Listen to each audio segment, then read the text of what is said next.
Welcome into the Backroads Bill Podcast. I'm Ben, and today we are pleased to have on the program esteemed author and best-selling author Claire Cameron on the program to talk about her latest novel, How to Survive a Bear Attack, which is this really interesting look at a 1991 bear attack where, unfortunately, a couple lost their lives camping. Claire brings this to life in this new memoir and novel, and also has some very interesting connections and ties to her personal life as well. It's a very, very well done book. It's been getting a lot of praise. It's really awesome. Claire is absolutely fantastic. And we do also talk a little bit about her struggles, her health struggles, and how she's able to overcome those that have kept her from being outside where she loves to be, how she's been able to overcome that and continue to experience nature in a fulfilling way. So all of that coming up right after a word from today's lead sponsor, Homewood Suites by Hilton North Bay.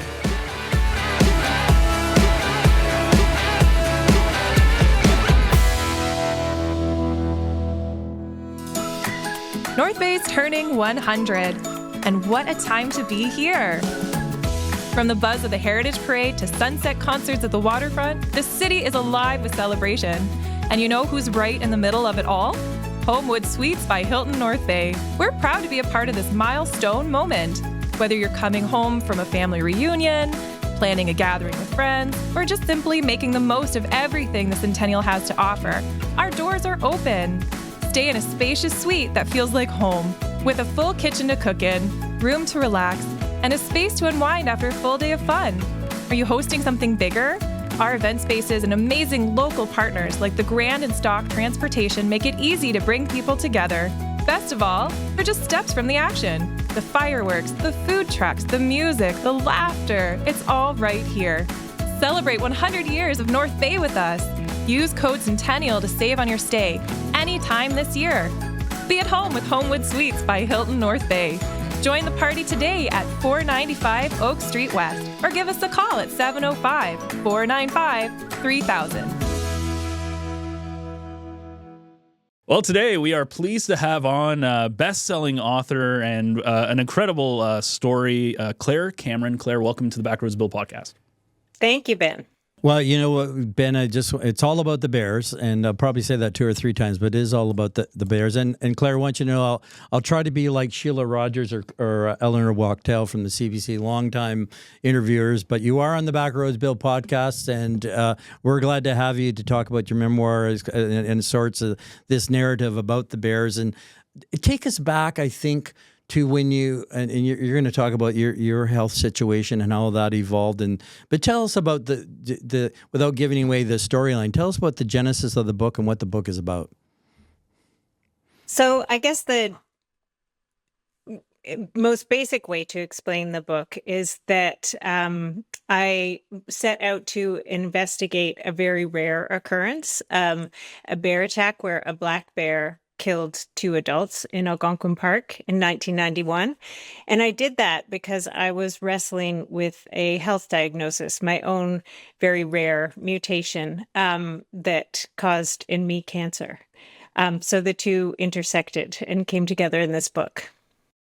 Yeah, and I think that the other fascinating part about this story is about that you tell the story through the eyes of the couple that were mauled to death, and your story, and of course through the eyes of the bear.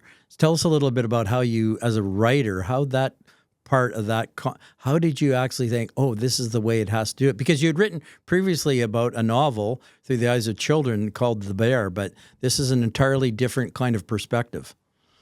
Yeah, this book has, it's an investigation. It has sort of like a true crime backbone, I would say. But then it also is the memoir, my story. And then it's also nature writing, the story of the bear. So those 3 kind of come together. How did that start? That evolved over years and years, I would say. I was diagnosed with cancer, and I actually accused my surgeon at the time of cutting out the creativity at the same time he cut out the cancer, because I just found myself unable to write and unable, I couldn't believe I could write fiction before. And I just got obsessed with this bear attack again that happened around the time I was working in Algonquin Park in 1991. And I set out, I'd heard all these rumors about it, about a broken paddle or a broken oar and a tray of ground beef and just things that didn't quite make sense. And I wanted to make sense of them. I felt like I'd been haunted by this attack. So I set out to figure out exactly what happened.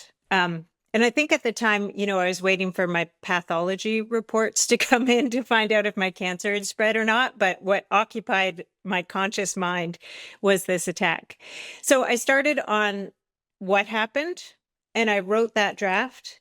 And at the end of it, the big bad bear came in and attacked, and that was it. And I didn't feel like it shed any light on the situation. It was yet another story about a big bad bear, and I wasn't really interested in writing that. So I set it aside for a while.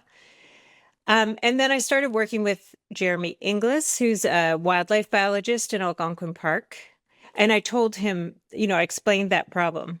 And he said, oh, well, to get to know a bear, that's easy. All you have to do is follow a bear's stomach. And I thought about that and what I knew of bears and what I'd been studying bears for, 25 years by that point. It made a lot of sense to me. So I started on that, and that's where the sort of bear layer came in. And then once I had those two, there was a question of not just what happened, but why. And that was more of an existential question, like how does terror rip through such a beautiful place like Algonquin Park? And I started to understand that my story, the memoir aspect of it, needed to come into it as well. People quite frankly kept saying, why are you so obsessed with this bear attack? And I had to answer that question as part of writing this book. Yeah, no, this is so unique that, we'll call it the three stories based on the themes you just described. But I have we have a bunch of things in common. But one was I've had a health scare too. And I found after years and years of writing, and coming out of it, I couldn't write as well. But then, yeah, absolutely. But then writing started because we're obsessed with writing in every day kind of thing. I became distracted, but the distraction was the writing to dive back into it. So I think somewhere along the line, I think you've answered that question that, all of a sudden you're going to put pen to paper, so to speak, and put these three strains down, which even when I'm speaking with you in the flesh now, I marvel at how you did that. And it moves along in the book too, that, Ben, chronologically, it's like in sync. And I think as I go back and look at the book, I have the book here, and I wanted to hold it up. It's outside, but that's the other part of this that really intrigues me, how you did that. Yes, please do that, and we'll do and hold it. Yes, thank you. So, and I wish we were in the flesh so you could sign it, but someday that'll be maybe that will happen. Because we're going to have you up at the Canadian Equality Centre. Did I send you that thing about coming to one of our book talks? But that'll be kind of off topic here, Ben. But in our Earth Day book talks, we should have you for perhaps 2026 near Earth Day. Oh, I'd love that. Yes. Yeah. Okay. Well, I don't know. That just popped into my head. But it's all about the book. Because some books make a difference to you. And again, because I'm a nature writer, so to speak. And another thing, Ben, we're going to talk about, and I'm way off topic, but one of the things when I started after I was reading the book and going into the notes section was Stephen Herrero. His health is waning, and I've interviewed him, I think, 3 times over 35 years in his landmark study of bear attacks. And I know maybe we'll just go in there to get me back on track. But what you learned from Stephen, because there were so many references, and that's why I thought I'd ask you that question. I don't think you've probably been asked that question before, the impact of him. You've already mentioned Jeremy Inglis, but nonetheless, Stephen Herrero. Yeah, he's one of the foremost experts, world experts on bear attacks at the University of Calgary. And I guess one of the reasons I got hung up on this bear attack was because I had experience of black bears. And that was the same experience that I'm sure most people listening have had.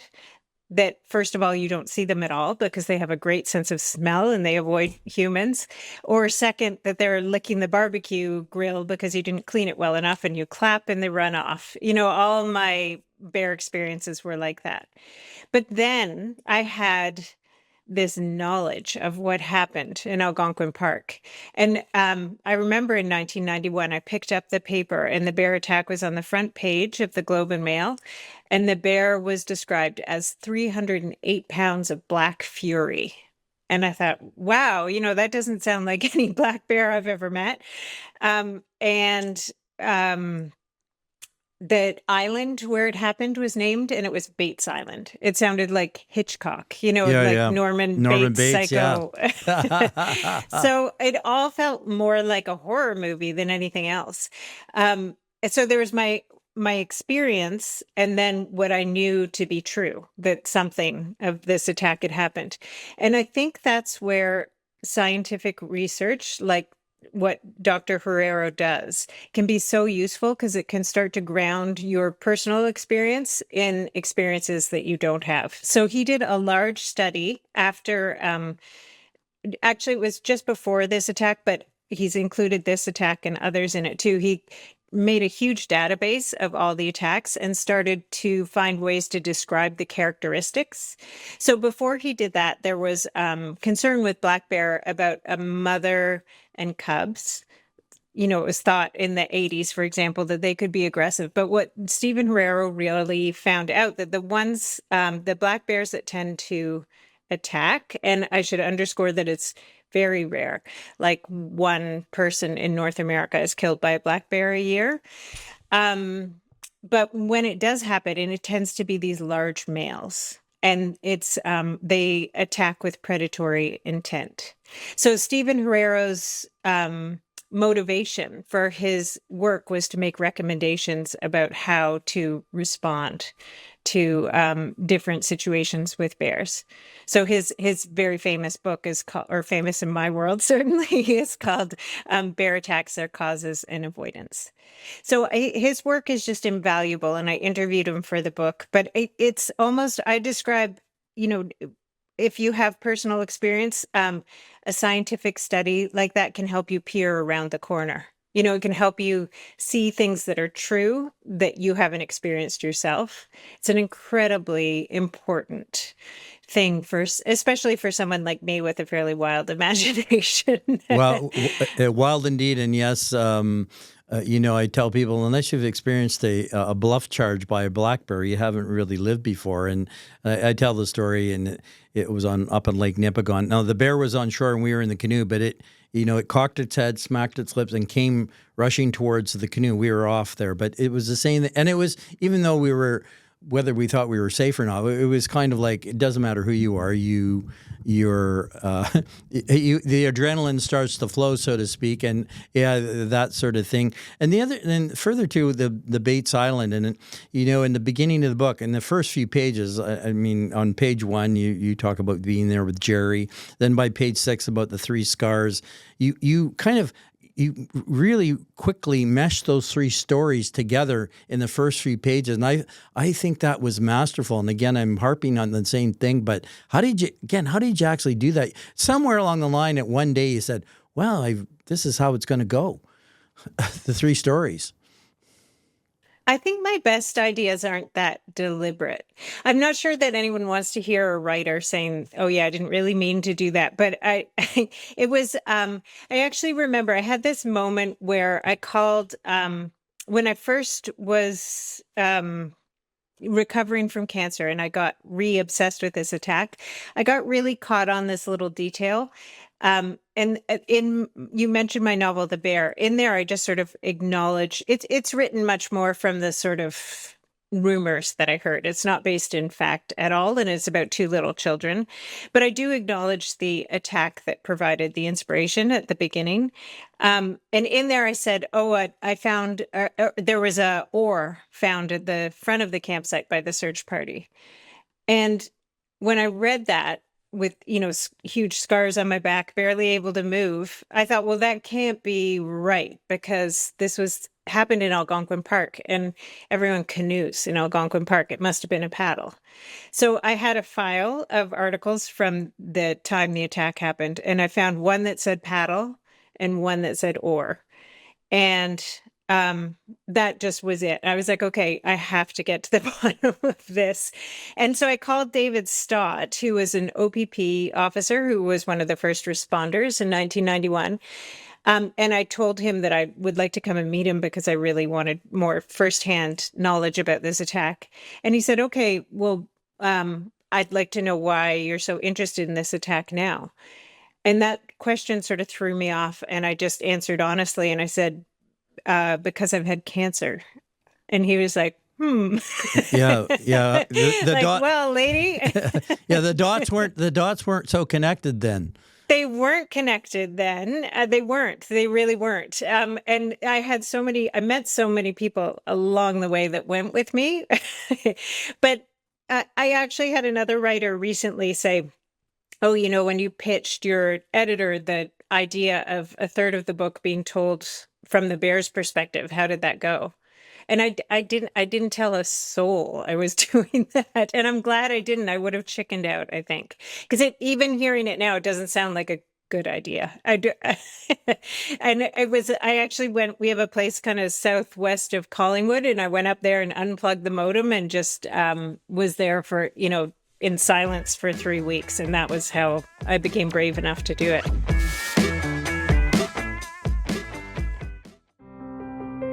Dear North Bay, as a single mom and full-time student, life can feel overwhelming and budgets are always tight. But one thing I never question is how deeply I care about my community. When I began volunteering at the North Bay Regional Health Centre, I saw firsthand how much the healthcare system means to people, especially when life takes an unexpected turn. It made me think, what if it was my child, my parent, or my friend that was in need of care? That's when I realized I wanted to do more, to be part of something bigger than myself. I joined the I Give monthly club because even a small monthly gift can have a meaningful impact, helping ensure everyone in our community has access to the care they need right here at home. If you believe in strong, local health care, I hope you'll join me. Sign up at nbrhcfoundation.ca or call 705-495-8125. It's simple and it matters. With gratitude, Kim Cosgrove. Spring is here, and that means one thing. Baseball is back. At Source for Sports North Bay, we're proud to be part of every pitch, every catch, and every moment that brings our community together on the diamond. Whether it's outfitting little leaguers for their very first game, helping local teams suit up for the season, or simply sharing the love of the sport, we're here for it. We're more than just a sports store. We're neighbors, coaches, teammates, and fans. And we're proud to support the leagues, schools, and families who make North Bay's baseball scene so special. Wherever your sports journey takes you, make sure you visit Source for Sports North Bay at 1321 Fisher Street so we can help you along your way. In writing, when the phone, the cell phone goes off, or children come into the room, or loved ones, you lose that train, and then you have to regain that momentum. And sometimes you don't want to stop writing; you want to just keep going, and you don't want to lose. It's terrible when you lose a good thought, and you try to recover that, the flow, I call it. Exactly. I always explain to my family that, like, when I'm writing and really focused, I'm there, and then I'm just pretending to be human if I'm talking to you or anything else. But it's such a deep level of focus. And I wanted to add too, I'm big on geo-referencing old photos, and where A.Y. Jackson painted on Sandy Beach at Wawa and those kind of things. So when immediately when I got to know your writing in the book and going to Bates Island, I paddled by there, but now I have to go back and take the book and go there, and that's kind of on a, don't want to use that time-honored the list, but yeah, that would be something, because I think then I can understand you more by doing that, because I understand exactly what you did in your research. It became very, very personalized based on health and just the obsession, and maybe talk about, is that is that something that it always happens to you? Is it a mental, I don't want to say mental illness, but you know what I'm saying? Is that a character trait of you to be obsessed and do that sort of thing?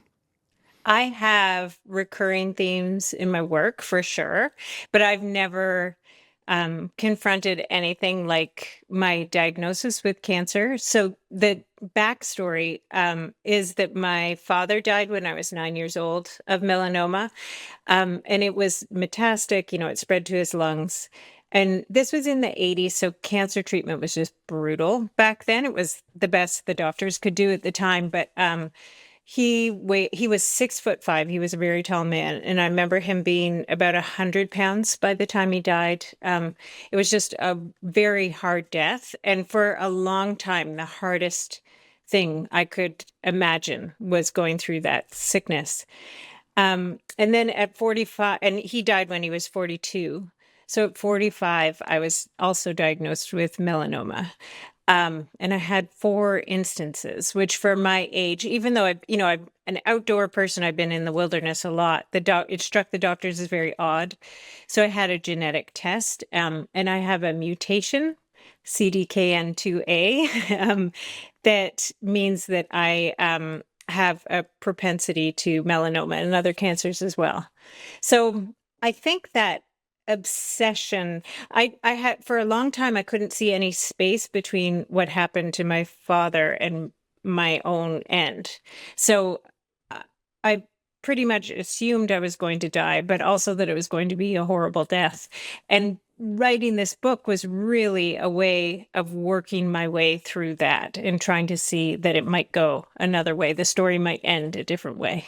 Yeah. Now, writing this book, and again, could have started this off by some bio, but you'll tell the listeners and the viewers here in the Backroads Bill podcast about a bit of your outdoors background, because, in essence, when I fast forward your life, this is almost meant to be. I mean, did the stars, your health and all line up, and all of a sudden you're going to write this book? You probably never foresaw this. No, I didn't foresee this at all. I did have some sense that time was short. I've always felt a sort of pressing need to do what I wanted to do now rather than wait. And I think that is quite common among people who lose parents young, that you understand mortality. So I had that sense. But it was really so I received this diagnosis that I have a genetic mutation, and the surgeon said to me, okay, there's only really, genetics are probably going to dictate the course of your disease, but there's one thing you can do, and that's stay out of the sun. And I just started laughing like a maniac, because I was like, no, this is me. Because I really, the way I recovered from my father's death and found myself again was in a canoe. I canoed the White River down into Lake Superior. And from then on, I was just absolutely hooked. And I've spent hours and days and months in canoes. And then I became a rock climber, a river guide, a mountain guide as well. So I've really spent all my time in the outdoors. It's how I met my husband. So many of my great relationships were formed then. So to be told that, no, the doctor, I pointed out to the doctor that I wasn't a raccoon and I couldn't be nocturnal. And he said, no, that's true, but you need to aim in that direction. And I've had melanoma since. It's not wrong. So yeah, and on a day like this, the UV is really high. I'm kind of a shut-in, so I've had to figure out a different way to be. Yeah, no, I can only imagine that. Just out of in passing, the White River, the most recently I did an article about recommendations, and it was a short list kind of things, and I say, well, whether you canoe or walk in from Pakasaw National Park, you should go over the suspension bridge on the White River, which is something because it's a breathtaking kind of thrill. I mean, the White River itself coming down to Lake Superior, and in a previous podcast, actually this morning, I described how back in the day when Bill Mason was alive, I first canoed Lake Superior before I ever did it in a kayak. But Lake Superior is one of those magical coastlines, and we could talk about that. But you're outdoor because you are an an outdoors person. Was going to say an outdoors gal, but that's an outdoors person. I can take it. You can take it. Well, no, that's complimentary. Other people would say I'm being sexist and stuff like that, but no, that's a compliment. And so and how did you kind of come to grips with that? Okay, I can't go outside even to this day. And then you've talked a bit about that, and then I'm going to turn it over to Ben because he's got some questions. Okay. I would say I'm not 100% with, down with that. Cause I would You say, follow like 90% of the way. yeah, I'm quite good on most days. So I've started things like I've become I think the term for animals is crepuscular. So rather than be nocturnal or, awake during the day, dusk and dawn are my time to shine now. So and that's been the thing. Or my husband and I've got to tell you something about Bates Island. Actually, I have a big update. But my husband and I were in Algonquin Park, and he's from California. So we rolled out the map of when we were on Bates Island. We rolled out the map, and he was asking me about all the trails that were in the trees, the dotted lines that I've ignored my whole life. And I was like, oh yeah, we don't do those. Those are the hiking trails. And he was like, yeah, but those are in the canopy. They might be great. So I've been rediscovering Algonquin Park by foot. And, in November and October, the off months. So I've started to understand that if I focus on what I can do rather than I can't, it's much better. Oh, wow. And Ben, I'm turning over to you.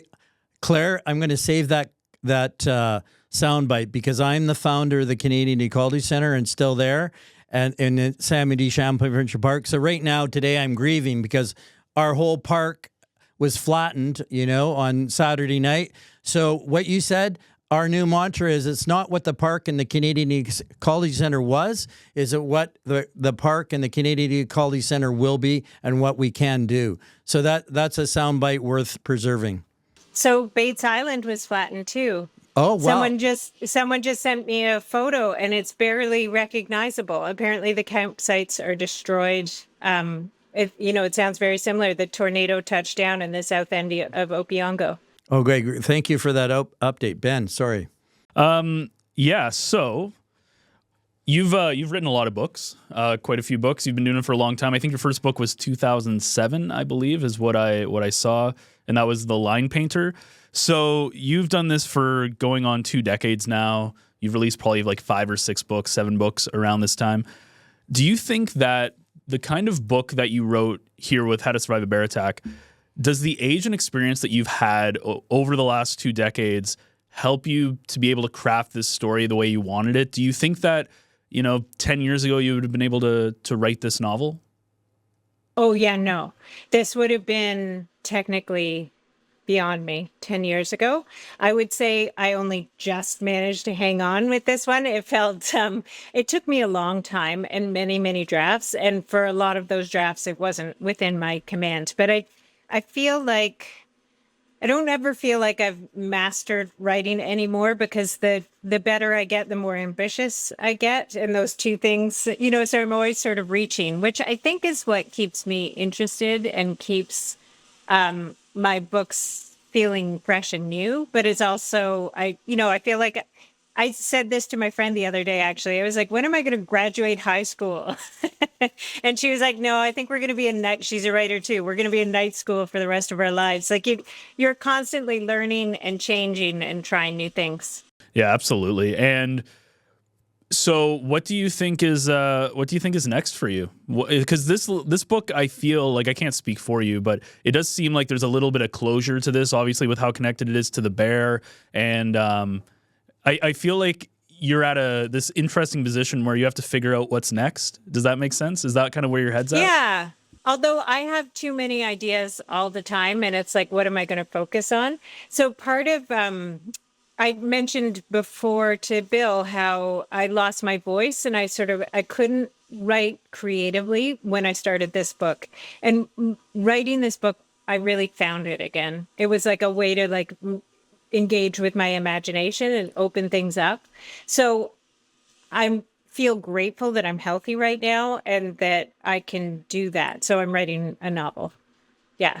And it's interesting when you were talking about like the idea of mortality and like when you can go, because I lost my father at a young age. I was about 12 or 14 at the time. And it was the same kind of thing where he was 59 at the time. And, you know, I kind of was like, pretty much once you pass 50 in my mind, it's like you're the clock's ticking at that point. Like that's a horizon. Yeah, like you could last another 50 years, you could last 10 years. And he was healthy before, like he had bowel cancer, so it was like I think like 1 or 2 years or something like that. I was too young to remember the timeline, but it's one of those things where like no matter how healthy you are, there'll be people who smoke and do like all sorts of like the Mick Jaggers and the Keith Richards of the world who will survive until like 110, and then some people just don't. And so is with the way that How to Survive a Bear Attack was, do you think that's going to change a little bit of how you approach writing? Is your next novel going to maybe reflect a different writing style than your past works? I think I'm being very focused because I still like this mutation, you know, since I wrote the book, I've had other instances of melanoma, and my mutation is a protein that doesn't stop the cell cycle. So it's showing up on my skin at the moment, but people with this mutation are susceptible to pancreatic cancer, which is a bad one. But there's other kinds of cancer too, as they do more kinds of research. So I don't feel like I have I may be wrong, but I may not be healthy, you know, for how many books, I'm not sure. So I'm very focused. I mean, this applies to all parts of my life. I'm prioritizing the people I love and those I really like. Everyone else can go away. It's, you know, how do you spend your time? You know, and it was sort of overwhelming to me to think about dying sooner than I thought. But when I shrunk it down, I started to think, okay, what can I do in 3 years? Okay, let's just plan for that. Because there's like 3 years is very realistic for me at the moment. And actually 3 years, you can do a lot. You can write a book. You can see your child out of high school. You know, there's these like very concrete things that I want to do in that time. And then when I reach the end of that time, it's like a success. And then I can reset and go for another 3. and I know you've talked a lot, like obviously we're talking about your health, and I know you've done a lot of it. Just talk a little bit about the advocacy, I guess, you've done when it comes to health, to skin cancer, all that stuff. Is there, what are, I guess, you're the most proud of in your advocacy, and is there anything you'd like to still accomplish when it comes to that? I guess it's funny. I always feel a little weird about that because I am kind of a poster child for sunscreen, for sure. I need sunscreen a lot too. Like I am really bad at getting burnt, and I'll be outside for 2. And I always joke that I'm like I'm going to get melanoma at one point. I don't try to, but I try to be so careful with sunscreen. But I will literally I need like SPF 100. Yeah, well, and so when I was a kid, we had SPS 5 at the most, I think. And I remember like the whole thing was you go out and get burnt because that would be your base. Like it was just a different world. But I don't think I'm a great person to look to for that sort of thing because I have a mutation. You know, most people are born with 2 defenders against melanoma. I was only born with 1. So I'm more like an 80-year-old being exposed to the sun than, you know, so I'm not like the best advocate in that way, and that it's sort of an extreme case. But what I've really connected with, and people in this, you know, coming to my readings and my appearances and stuff, is people with cancer in general. That there is the physical healing and treatment that you have to get through, but then almost the harder part, everyone I've met agrees, is the mental part of how, you know, you heal and you can get better. But certainly this was true for me. You're trying to heal and be what you were before, but the whole trick to it is figuring out who you are now and who you can be in the future. You know, it really changes you, not only physically, but you become a new kind of person. So I hope if I'm doing anything, it's like helping people come to terms with that. And you know, cancers, we all used to die from it. It was the scariest thing. But now I think treatments are getting better, early detection's getting better. So now it's becoming a question of how to live with it.